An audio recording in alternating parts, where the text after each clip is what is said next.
My company name is RH Engineering, coming from Schwarzenberg in the wonderful Erzgebirge, specialized on 3D printing products. We apply our products with a unique surface finishing. Die Designs, die ich jetzt auf dem Papier bringe, auf dem Tablet zeichne, die Ideen, die ich da jetzt habe ich jetzt die Möglichkeit, mit dem René von RH Engineering die Sachen auch umzusetzen, sprich 3D zu drucken.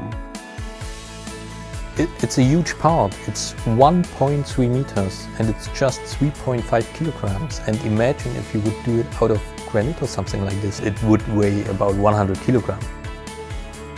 At the beginning we started with 3 different parts to produce our product, but after some advice from BigRep and after the training we see that we can work from corner to corner, and it was possible to have parts which are 1.3 meter, even 1.4 meter, and this was very valuable for us. Wenn ich das Teil dann fertig bekomme, kann ich die Beschichtung aufbringen. Die Beschichtung hat eben diese Besonderheit, die ist hochbelastbar, die ist wasserdicht, die ist natürlich bedarf es handwerkliches Geschick, um gewissermaßen Optiken nachzuempfinden.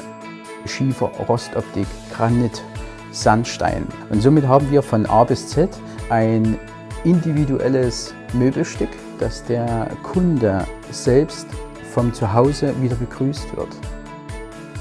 Was man kennt, möchte ich einfach neu interpretieren, neue Designs entwickeln und das in Verbindung auch mit neuen Technologien, was mir ungeahnte Möglichkeiten erschafft.